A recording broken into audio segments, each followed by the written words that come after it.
for the sake of this series, we have defined margin.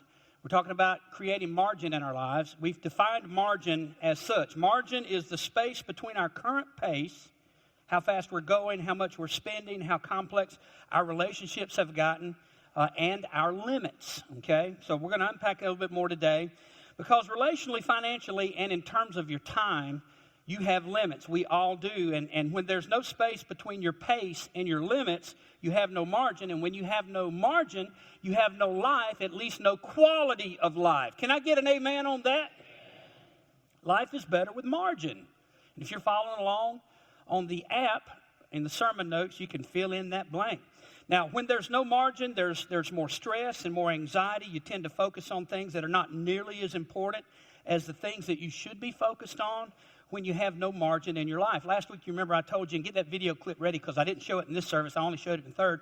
But last week I told you that the reason I stay about 4 to 6 feet away from the edge of the stage is so I can make eye contact. That's very important as a public speaker.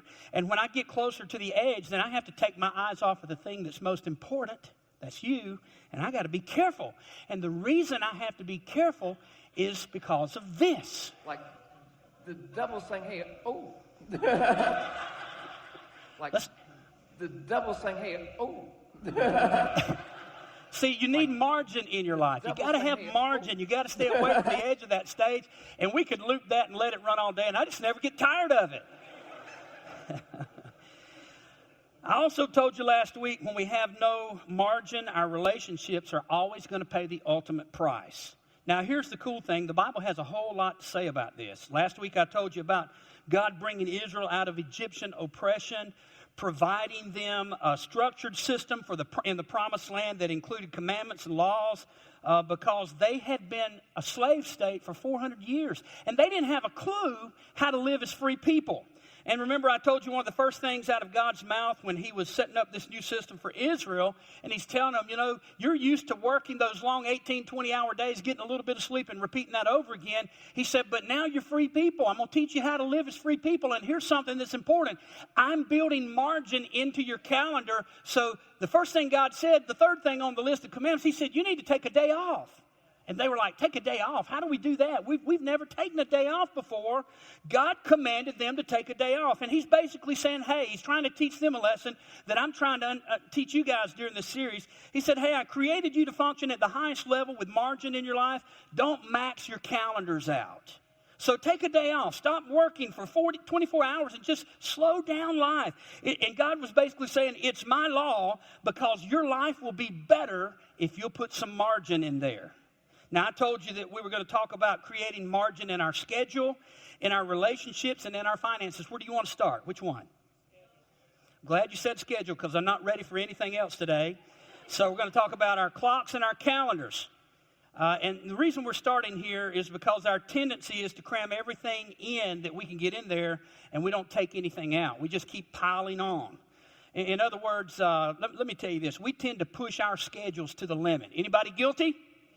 Absolutely. We do a lot of stuff, but a lot of people aren't enjoying all the stuff that they're trying to do. So how do you know if this is a problem area in your life? Well, it's a problem area when you catch yourself constantly saying things like this. I might be 15 minutes late. Or I'll stop by, but I'll probably have to leave early. Or you look at your daughter and you go, honey, I'm going to show up for the recital, but how many kids are going to perform before you? 8? Oh, good. Well, that gives me time to get there, right? Because I'm going to be late, right? You got too much going on. Or maybe you drive too fast. You eat in the car because you don't have time to sit down and eat with family. Or you're at work and you start thinking, I really need to be at home. Or then you're at home, you start thinking, I got to get back to work. I'm so far behind, I got to get caught up. So you're just trying to cram everything in. Or you're single and you find that you can't say no to anything. People invite you to come be a part of something and you just go, yeah, I'll do that. And then when the event finally gets here, you're going, why the heck did I agree to go there? I don't have time for this. But you're just pulled in and you're cramming all this stuff into your life that you don't really have time for, right? And look, if you're thinking, PT, this really isn't a problem for me right now. I can't imagine anybody in the room not having some measure of this as a problem. Then let's talk about how to make sure it never becomes one. Because this is not a fun way to live. How many of you know that? It is absolutely not a fun way to live. And this isn't going to be a time management seminar type sermon, okay? So don't check out before I even get started. Your company sends you to those seminars and you come home all excited because you're going to conquer your calendar, right? But you soon realize your personality is not wired for the particular system that they taught you to install. And you tried it for a while, but you just eventually let it phase out. Listen, folks, there's a lot of things we could talk about in this regard. And most of that, if you're in the business world, you've already heard before. So I'm not going there at all. I'm excited about today's message because we're going to talk about one big idea with one application that can change your life, because this will change your time, your calendar, your clock. And you guys know this, but your time is your life. Your time is your life. And as your time goes, so goes your life. As your schedule goes, so goes your life. Are y'all okay out there? Okay, let's press on. We're going to get to this big pearl of wisdom from none other than Moses. And I know what you're probably going to think. You're thinking, what could Moses possibly tell me about time? He doesn't know the schedules of modern day living. He was in a slower paced society. Well, Moses lived to be 120 years old, and his life was basically divided up into 4 completely contrasting seasons. So I want to talk about those and break it down for you just a little bit. In the first season, Moses was adopted and raised in Pharaoh's palace. He was a Hebrew, but he was raised as an Egyptian, and he lived in the top dog's castle. So it was just he was in the palace, which means in the first season of his life, he pretty much had it made, right? Life was pretty easy for him. Everything was going his way. Then Moses, one day, he sees somebody from the palace guard out there abusing a slave, and he thought he was going to kill the slave. Moses ends up getting into a tussle with the dude, and he ends up killing someone from the palace guard, and so he gets expelled from Pharaoh's home, from his castle, and they push him out, which means in the first season, of his life, he had it made. Now, all of a sudden, he's an outsider looking in. So on to the second season of his life. Now, he ends up a shepherd. He's out in the field, and this is boring, monotonous work. Every day, he herded sheep out of the pen and into the pasture to graze, and Moses is just sitting on a hillside watching the sun cross the sky. Every single day, this is what he does. Then he would round them up at the end of the day, herd them back into the pen, and the next day, he would do the same exact thing. This was Moses' life, monotonous work for 40 years. Now, consider this. Moses did not know what the next season of his life was going to bring. As far as he knew, this was it. This is as good as it gets. This is how he's going to die, sitting in a field watching sheep every single day. In this season of his life, he had to have thought, my grandchildren are going to tell people my pawpaw is a shepherd. And every day he comes home stinking like sheep. He thought that was going to be his life, right? He had no idea that you and I would be talking about him thousands of years later.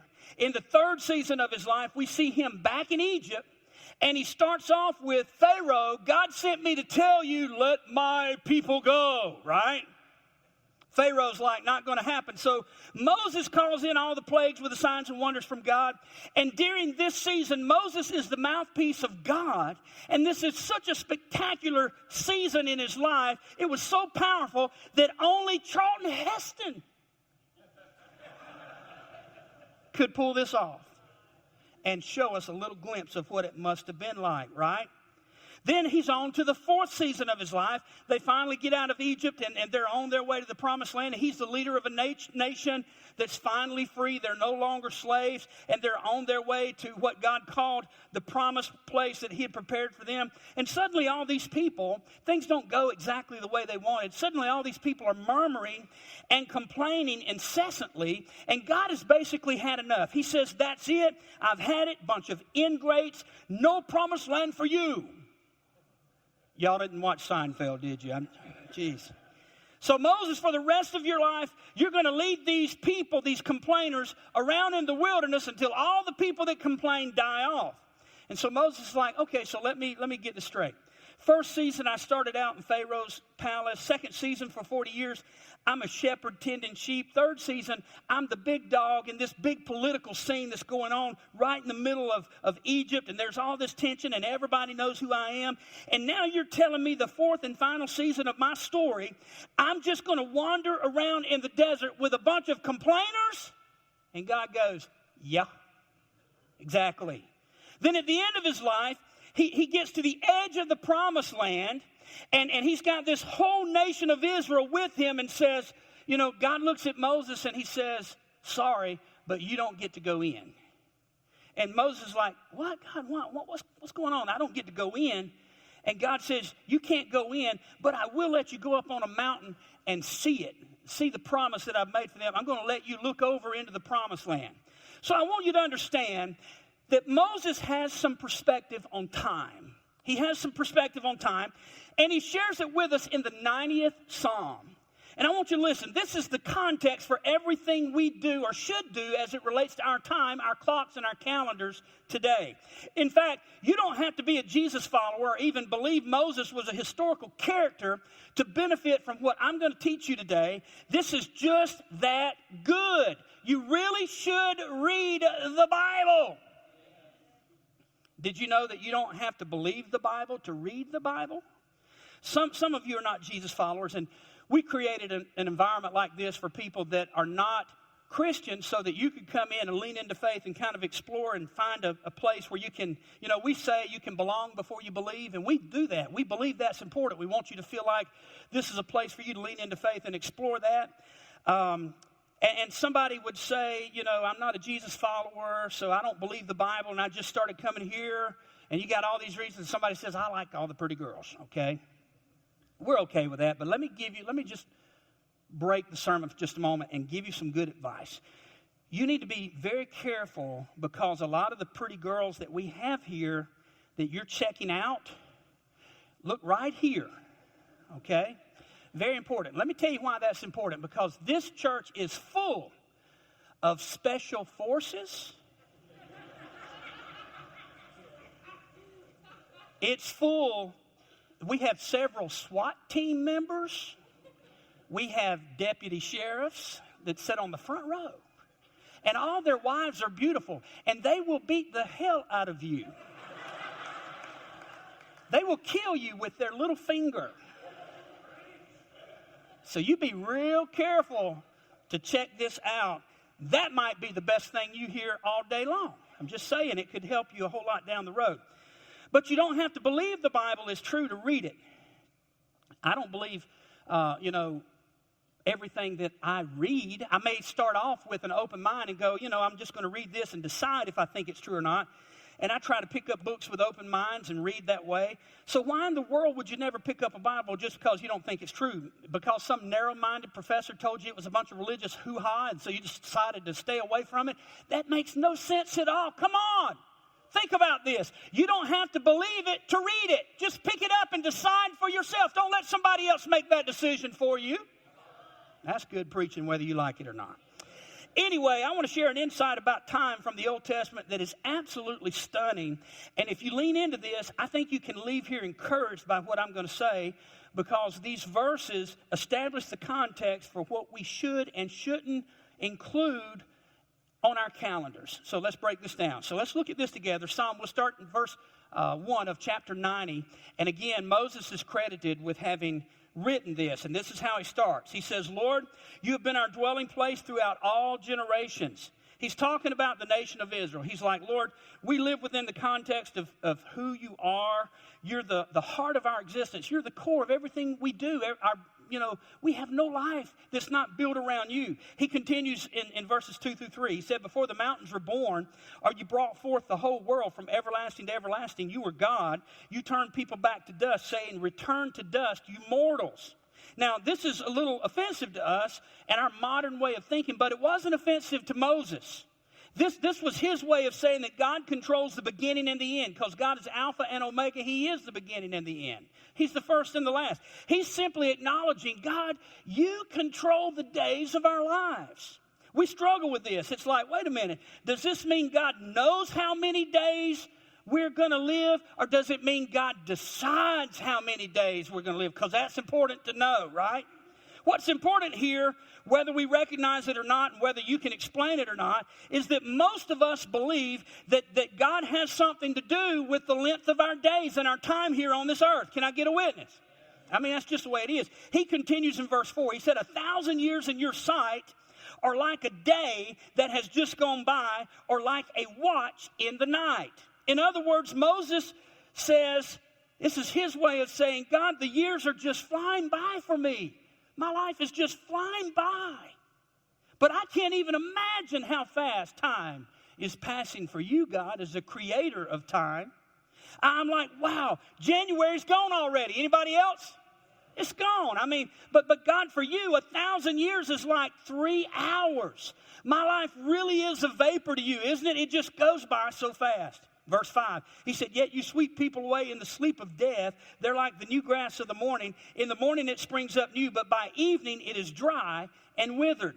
He says, God, I guess from your perspective, our entire lives are sort of like grass that pops up in the morning, and then the grass is dead by late afternoon. Aren't you glad that you came here today for this very encouraging word?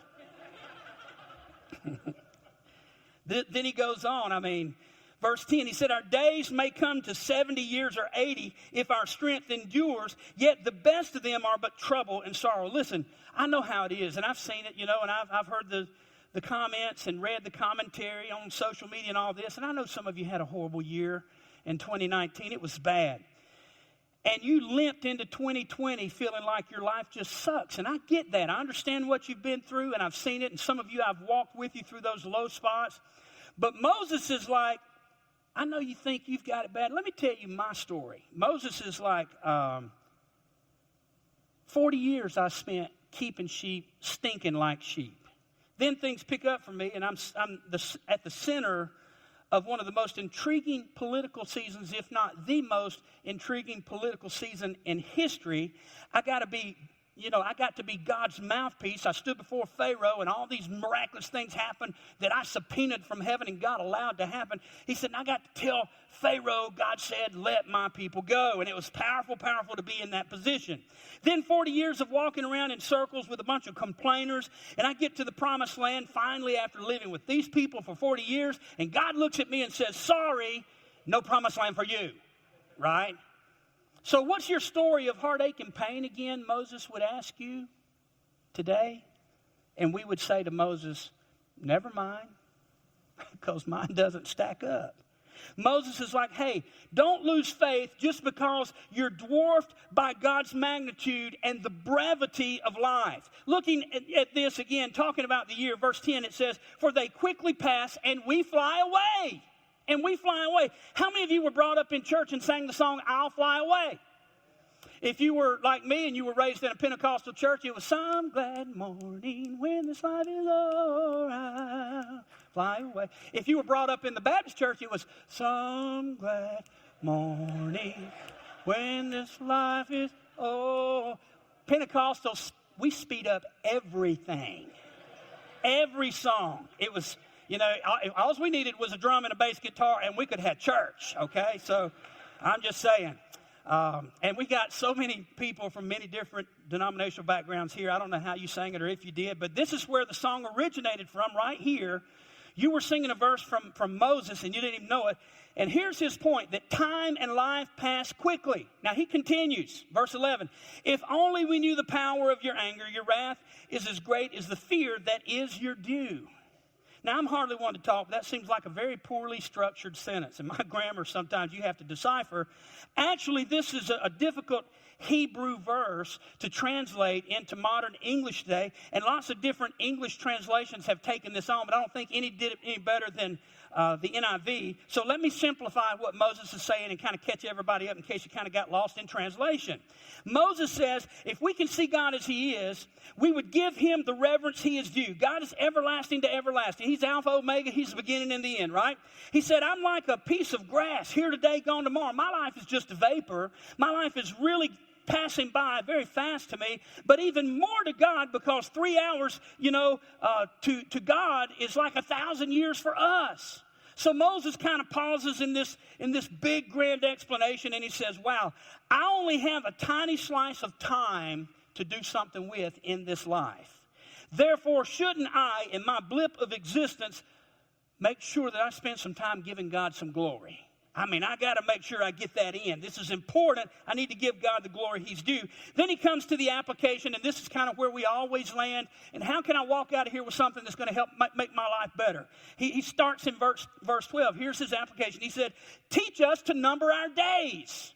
Teach us to number our days. Teach us to live as if our days are numbered. And the thing is, people in our culture today, they act as if they're going to live forever. Like we're always going to have each other. We're always going to have, our parents, and we're always going to have our children.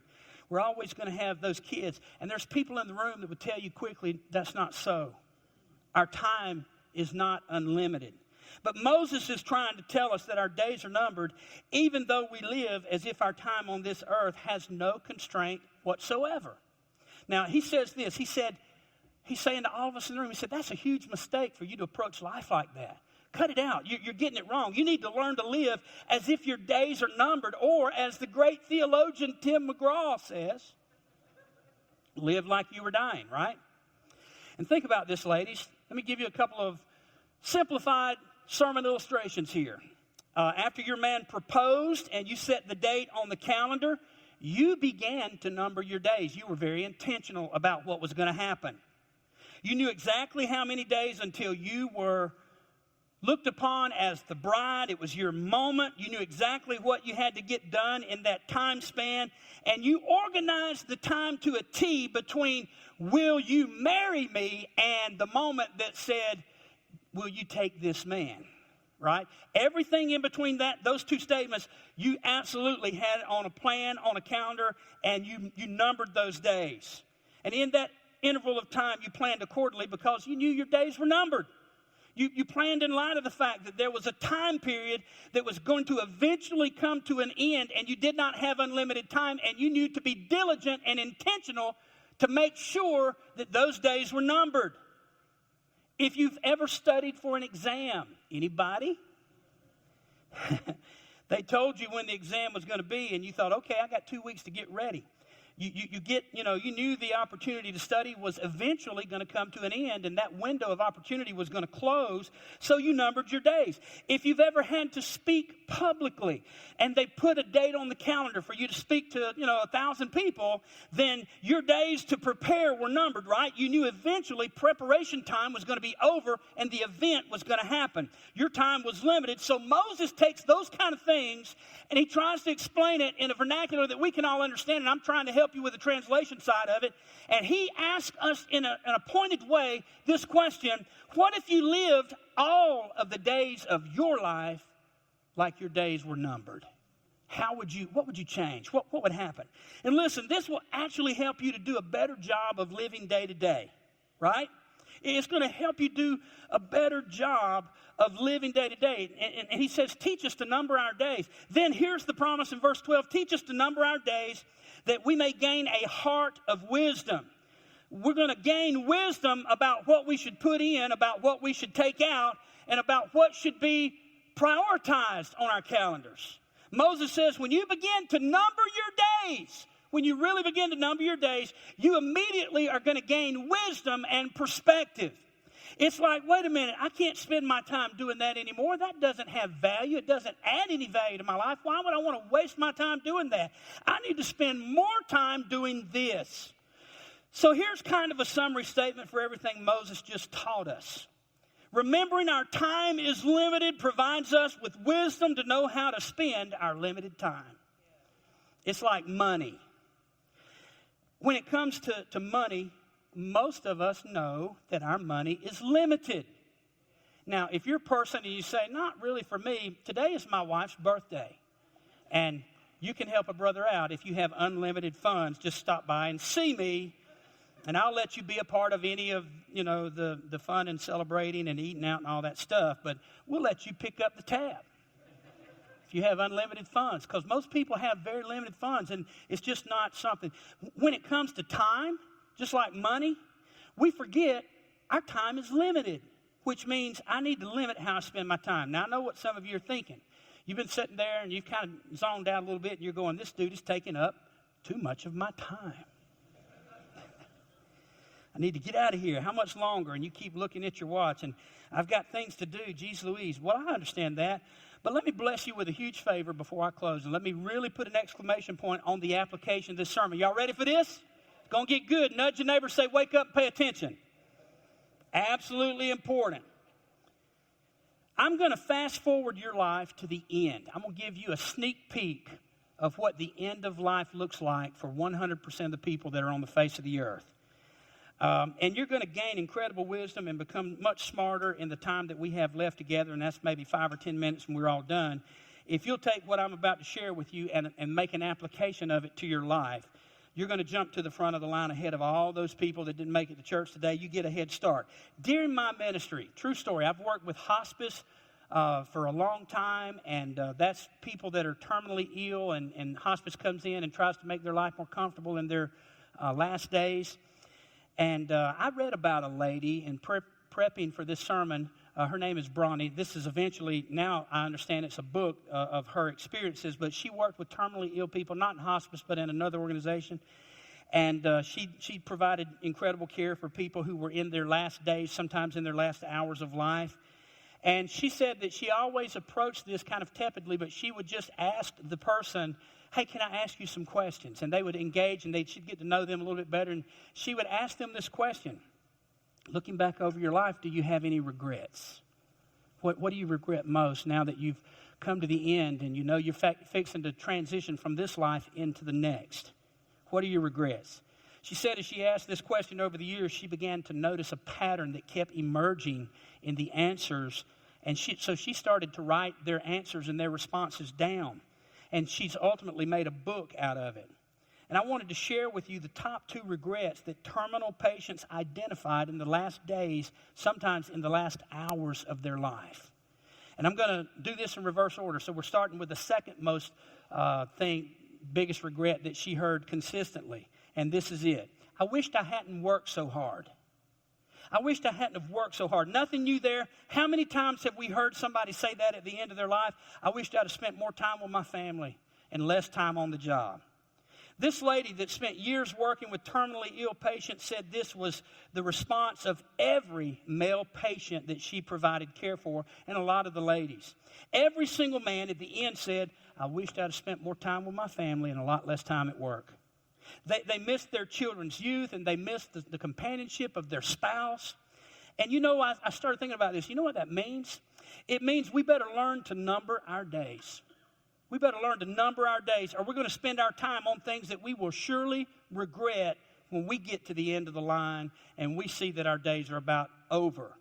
We think we have all the time in the world with our kids, all the time in the world with our spouse, all the time in the world, all the time in the world, and you don't.